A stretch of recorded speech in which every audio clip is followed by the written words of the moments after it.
এই যে মানব জন্ম পেয়েছি, নিজের দেহ সম্পর্কে যদি আমি নিজেই না জানতে পারলাম, তাহলে কি ভগবানকে জানতে পারবো? আমার আজকে শ্রীধাম বৃন্দাবনে রামকানু গোচারণে সবাই খেলায় মত্ত হয়েছে।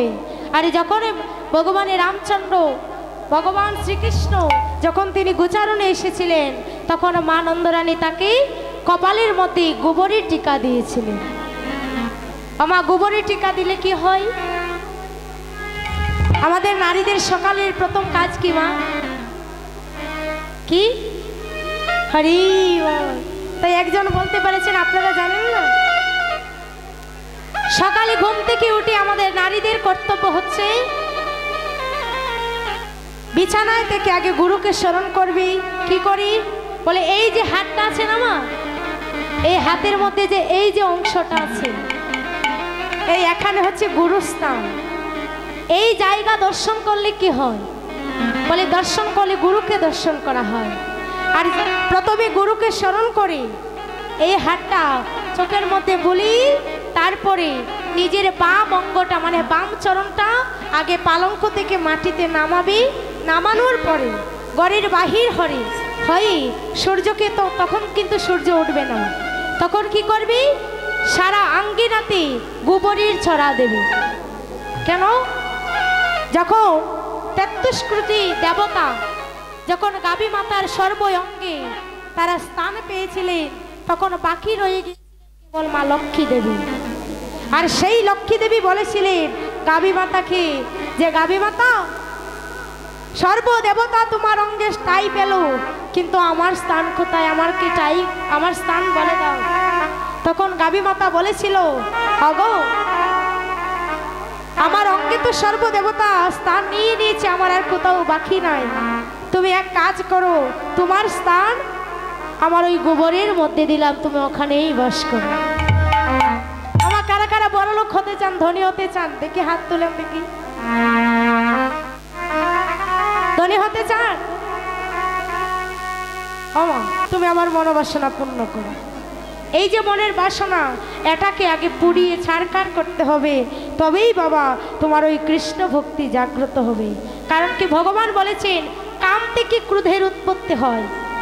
আমা যদি মনে করেন আজকে আপনার মার্কেটে গেছে, এখন গিয়ে আপনার একটা শাড়ি চয়েস লেগেছে, এখন ওই শাড়িটা আপনি পরবেন, এখন টাকা নেই, ওই টাকাটা যদি আপনার স্বামী না দেয়, তাহলে আপনার রাগ উঠবে না? এই যে কাম, এই কাম থেকে ক্রোধের উৎপত্তি হয়। তাই ভগবান বলছে সর্বপ্রথমে যদি ইন্দ্রিয়গুলোকে সংযম না করো, যেমন মা ভক্তিপথে যখন এসেছে তো ভজন তো করতে হবে মা। আমায়েরা কারা কারা এখানে নিরামিষ ভোজী আছেন একটু হাত তুলে দেখি। শুধুই একজনই নিরামিষ ভোজী? কেউ নেই? আমা যদি কৃষ্ণ ভজন করতে হয় গো, তাহলে ওই রাস্তাটা যে পার করতে হবে। কি ভাবছো?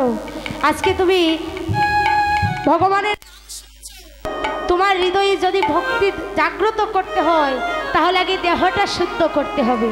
ওই যে আগে বলেছিলাম না যে আমি গোবিন্দকে ভালোবাসি, আমার ভালোবাসা, এই বাসাটাকে তো ভালো করতে হবে। কিভাবে করব? যে নিরামিষ আহার করতে হবে। কারণ আমাদের সনাতন শাস্ত্রে কোথাও লেখা নেই মা যে আমিষ আহার করা উচিত। তুমি যে আজকে মানুষ মরলে কি করে মা? মানুষ মরলে শ্রাদ্ধ পিণ্ডি করে, আর তুমি যে এত এত মরা সেবা করছো, এদের পিণ্ডি কারা দেবে? এদের শ্রাদ্ধ তর্পণ কারা করবে? পরিবার যদি অসুস্থ হয়, অসুস্থ বলি না, বলে যাকো অসুস্থ আমরা বলি না। আজকে যদি আপনার বাড়িতে অসুস্থ হয়, তাহলে আপনার বাড়িতে আরেকজন এসে সেবা করবেন, করবে? আপনাদের দিকে করে? করে না। কিন্তু একটা কথা মনে রাখবেন, যে হোটেলে গিয়ে তুমি সেবা করছো, করে না বাবু? আমাদের ছেলে মেয়েরা দেখবেন যখন নিরামিষ খেতে কিন্তু ভালো লাগে না, তারা হোটেলে গিয়ে সেবা করে। তুমি যে হোটেলে গিয়ে সেবা করছো, যে রান্না করছে, কত জাতকও মানে না, অসুস্থ মানে না, তুমি কি করে তার বাড়িতে সেবা করছো না?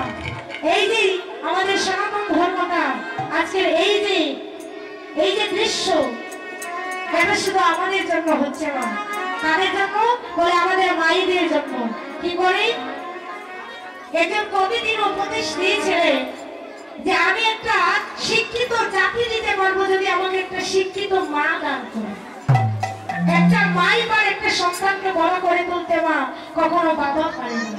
কি করে বলে, একটা মা যদি 18 বছরে বিয়ে হয়, 20 বছরে যদি তার স্বামী যদি তার একটা সন্তান হয়, 22 বছরে যদি সে তার স্বামী মারা যায়, তাহলে সেই মা কখনো বিয়ে করে না। কিন্তু মা যদি কোনো বাবা বিয়ে করে মনে করো 22 বছরে, 24 বছরে যদি তার সন্তান হয়, তাহলে সেই বাবা আরেকটা বিয়ে করে। কেন বলে, আমার সন্তানকে মানুষ আমি করতে পারি না। কিন্তু মা কি করে, দেখবে মা অনেক জায়গায় দেখা যায় সন্তানকে কোলে নিয়ে মা কাজ করছে, সন্তানকে কোলে নিয়ে মা কাজ করছে, রাস্তায় রাস্তায় কাজ করি, তবু বলে যেন আমার সন্তান সুখী হয়। আর সেই মা বাবাকে যখন আমরা সেবা দিই না, ভগবান সুদামাকে বলেছিলেন, হে সুদামা, এই জগতের প্রথম গুরু হচ্ছে তোমার মাতা পিতা। এই যে আমার কীর্তন শুনছো না, আর কীর্তন শুনে যদি তোমার বাড়িতে গিয়ে তুমি মা বাবার সাথে ঝগড়া করো, মা বাবার অবাধ্যে চাও, তাহলে কিন্তু বাবা কীর্তন শোনার কোনো প্রয়োজন নেই। কারণ এই বিশ্বের বুকে যত ভক্ত দেখবেন, সকল ভক্ত কিন্তু আমার মাতৃভক্ত ছিল।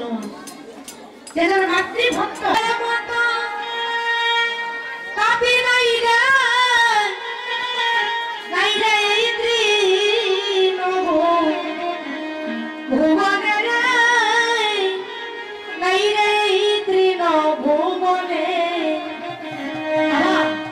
তোমার সাথে তোমার ভাইয়ের নারীটা বন্ধন ছিল, আর সেই মা তোমাকে বড় করে আবার আরেকটা করে তোমাকে বিয়ে দিয়ে দিবি, তখন তোমার কষ্ট হবে না?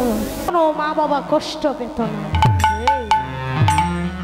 আমা মা আর বাবা যে কি ধন, যারা হারিয়েছে তারাই বুঝতে পারে। মন্দিরে পূজা করো আর যাই করো, যেন ভগবান স্বয়ং কি করেছে, মায়ের চরণে প্রণাম করেছে। কেন বলে, মাকে যদি প্রণাম না করি তাহলে ভগবানকে প্রণাম করলে হবে না। আজকে কীর্তনে আসছে, তুমি যেখানেই যাচ্ছ আগে মায়ের চরণে প্রণাম করে মায়ের আশীর্বাদের সঙ্গে নিয়ে যাবে, দেখবে তোমার অতি শীঘ্রই কৃষ্ণ ভক্তি জাগ্রত হবে। বাবা যখন মায়ের চরণে প্রণাম করবে, মা দেখবে তোমার হাতের মধ্যে, আপনাদের মায়েরা দেন তো কামড়, হাতের মধ্যে কামড় দিয়ে দেয় না? কেন দেয় বলে, যদি কোনো আমার সন্তান যদি কোনো সর্পের মাথায় যদি পা রাখে, তাহলেও আমার সন্তানকে ওই সর্প দংশন করতে পারে। তো আজকে সেই রামকানাই যখন আজ গোষ্ঠ গোচারণে এসে আজ মধ্যাহ্ন সময় খেলছে, আজকে আমরা লীলায় প্রবেশ করব। মায়েরা সবাই মিলে উলুধ্বনি করবেন, রাধা রানী কি, শ্যাম সুন্দর কি, ওই আজি খেলে রে খেলে রে, রামে রামে রাম কানাই, ওই আজি খেলে রে, ওই আজি খেলে রে, খেলে রে, খেলে আজি রাম রাম কানাই, ওই আজি খেলে রে, ও আজি খেলে রে, খেলে আজি রাম রাম কানাই। আমায়রা কারা কারা খেলছে বলে, রাম আর কানাই। রাম বলতে বলরাম, কানাই বলতে কৃষ্ণ। বলে বলরাম এবং কানাই দুজন মিলে খেলছে। সবাই মিলে করতালি করবে, আজি যমুনা তোহারু ছায়ায় খেলে দুইটি বান, আজি যমুনার তরুণ ছায়ায় খেলে দুইটি বান, তরুণ ছায়ায় আজি খেলে দুইটি ভাই। হরি বল। যমুনা তরুণ ছায়ায় খেলে দুটি ভাই, ওই আজি খেলে রে খেলে রে খেলে রে, খেলে আজি রাম রাম কানাই, ওই আজি খেলে রে, আজি খেলে রে, খেলে রে, খেলে আজি রাম রাম কানাই। তাদের ওই পেটের ক্ষুধার কথা মনে থাকে না মা, যেমন হচ্ছেন আপনারা, তাই বারবার বলছি আপনারা যাচ্ছেন না। তো তবে আপনাদের চরণে নিবেদন, কেউ প্রসাদে না পেয়ে যাবেন না। আজ কি করছি, যমুনা তীরের ছায়ায় আজ রাম কানাই খেলছে। আরে যখন রাম কানাই খেলছে তখন এই বলরাম ডেকে ডেকে বলছে, এই কানাই শোন, আমরা প্রতিদিন যেমন খেলে আজকে তেমন খেলবো না। আজকে আমরা প্রতিজ্ঞা করে খেলবো, যেজন খেলায় হেরে যাবে সে ওই সারা বন ভ্রমণ করে কাঁদেনি ওই সুশীতল বৃক্ষের তরুচায় রেখে দিয়ে আসতে হবে। আমা আজকে ভগবান আর ভক্তের মধ্যে খেলা হবে। কারা কারা কৃষ্ণের পক্ষে থাকবেন একবার হাত তুলুন দেখি।